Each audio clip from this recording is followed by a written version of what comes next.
नमस्कार दोस्तों, GNS news में आपका स्वागत है। हर उपयोगी जानकारी और काम की खबर से अपडेट रहने के लिए अभी सब्सक्राइब करें हमारे चैनल को और साथ में बेल आइकन भी प्रेस कर ले और वीडियो को ज्यादा से ज्यादा दोस्तों में शेयर करें। तो चलिए बढ़ते हैं खबरों की ओर।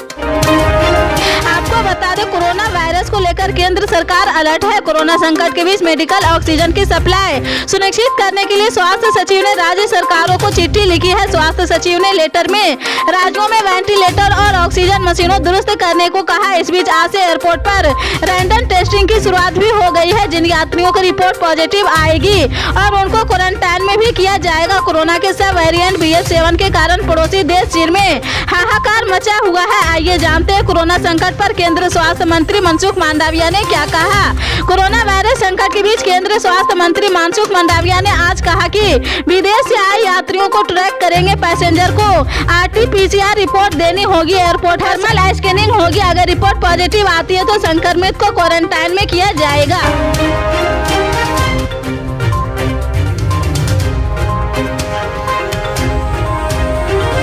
कांग्रेस की भारत जोड़ो यात्रा आज सुबह राष्ट्रीय राजधानी दिल्ली में प्रवेश कर गई है। दिल्ली में प्रवेश करते ही कांग्रेस नेता राहुल गांधी ने भारतीय जनता पार्टी और राष्ट्रीय स्वयं सेवक संघ पर बड़ा आरोप लगाया है। राहुल गांधी ने कहा बीजेपी और RSS देश में नफरत फैला रहे हैं। राहुल गांधी ने कहा कि इस नफरत के खिलाफ हर भारतीय को मोहब्बत की एक छोटी दुकान खोलनी चाहिए। उन्होंने कहा भाजपा और RSS की नीति नफरत और डर फैलाने की है, लेकिन हम ऐसा नहीं होने देंगे। उन्होंने कहा हमारी तरह हर भारतीय को मोहब्बत फैलाने के लिए एक छोटी दुकान खोलनी चाहिए। राहुल गांधी ने कहा इस यात्रा में अमीर गरीब किसान मजदूर हर धर्म और हर भाषा के लोग शामिल है। इस यात्रा में आपको नफरत नहीं दिखाई देगी। यहाँ सभी लोगों को मोहब्बत और इज्जत दी जाती है। उन्होंने कहा यह यात्रा महंगाई, बेरोजगारी, डर और नफरत के खिलाफ है। राहुल गांधी ने भाजपा और RSS पर निशाना साधा और आरोप लगाया है इनकी नीति डर फैलाने की है। यह चाहते हैं कि किसान, युवा और सभी लोग के दिल में डर पैदा हो, क्योंकि ये लोग उसी डर को नफरत में बदलते हैं। उन्होंने कहा RSS के लोग डर फैलाते हैं और फिर उस डर को नफरत में बदलते हैं। हम कहते हैं डरो मत, हम मोहब्बत फैलाते हैं। हम एक हिंदुस्तानी को दूसरे हिंदुस्तानी से गले मिलवाते हैं। राहुल गांधी ने कहा करीब 3000 किलोमीटर पद यात्रा करने के बाद में उन्हें थकान नहीं है। उन्होंने कहा क्या आपको मेरा चेहरा देखकर लग रहा कि मैं थका हूँ? नहीं, मैं नहीं थका, क्योंकि आपने मुझे धमाके में आधा दर्जन से ज्यादा लोगों की मौत हो गई है। वहीं कई लोग बुरी तरह से घायल हैं। शनिवार को देश के प्रधानमंत्री नरेंद्र मोदी ने मोतिहारी में हुए हादसे पर शोक जताया है। इसके साथ ही उन्होंने PM प्रकोष्ठ से मृतकों के परिजनों को 2 लाख का मुआवजा देने का ऐलान किया है। इसके साथ ही घायल को 50,000 रुपये देने का ऐलान किया है। मोतिहारी के रक्सौल के रामगढ़वा थाना क्षेत्र में यह घटना शुक्रवार की शाम को घाटी में है। मौके पर 50 से 60 मजदूर मौजूद थे। वहाँ किसी भोज का आयोजन किया गया था। इसी दौरान चिमनी फटने से धमाका हो गया है, जिसमें कई लोगों की मौत हो गई है। वहीं 1 दर्जन से ज्यादा लोग घायल हो गए हैं।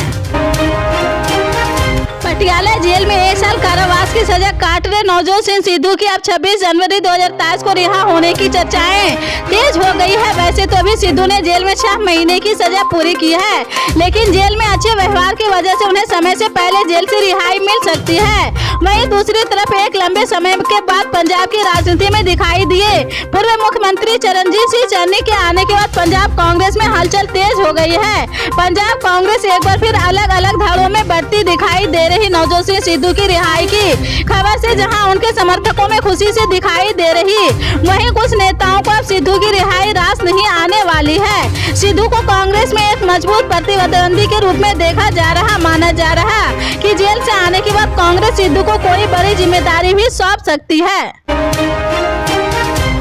राजस्थान में भर्ती परीक्षा का पेपर लीक होने का सिलसिला जारी है। परीक्षा से पहले एक और भर्ती परीक्षा का पेपर लीक हो गया है। राजस्थान में आज 2nd ग्रेड अध्यापक भर्ती के लिए परीक्षा होनी थी। परीक्षा शुरू होने से पहले ही परीक्षा का पेपर लीक हो गया, जिसके बाद परीक्षा को रद्द करना पड़ा है। अब इसको लेकर अभ्यर्थियों ने प्रदर्शन शुरू कर दिया।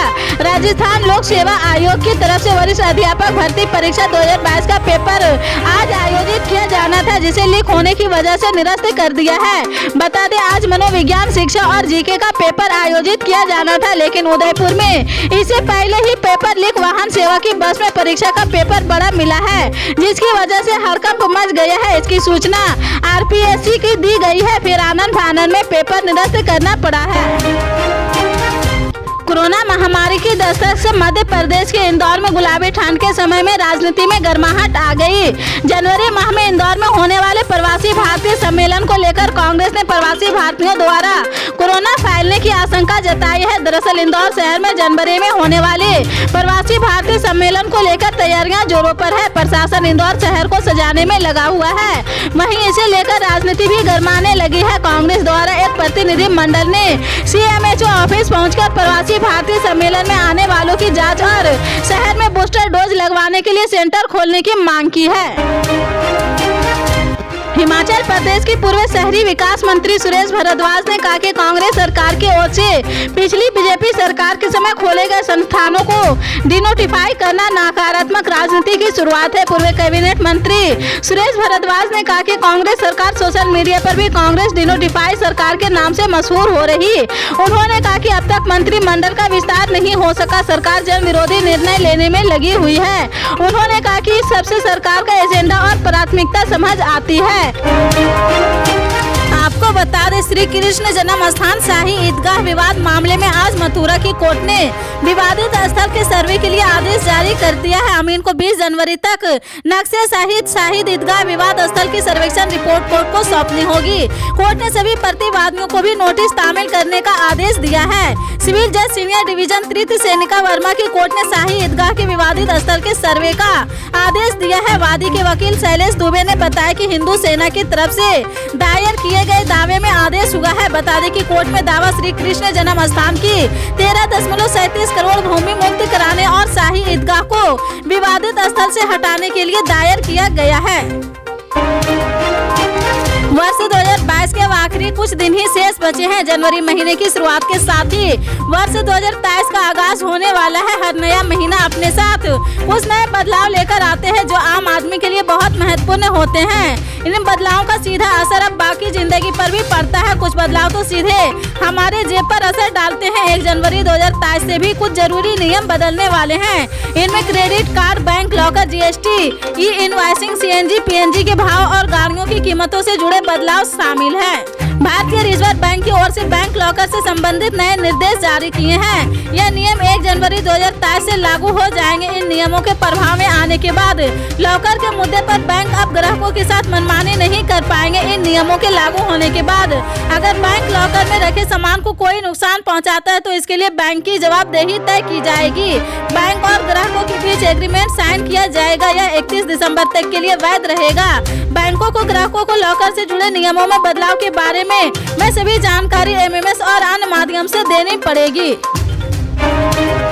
3000 किलोमीटर की दूरी तय करने के बाद राहुल गांधी की भारत जोड़ो यात्रा शनिवार सुबह बदरपुर बॉर्डर से दिल्ली में प्रवेश कर रही राहुल का काफिला इंडिया गेट से भी होकर गुजरेगा।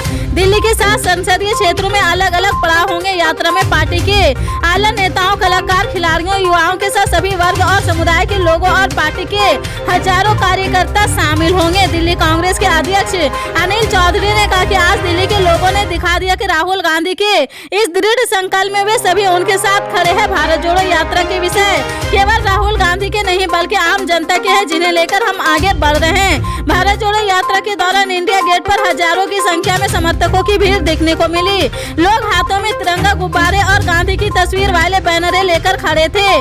दरियागंज और लाल किले के बीच शाम 4 बजे एक जनसभा को संबोधित करेंगे।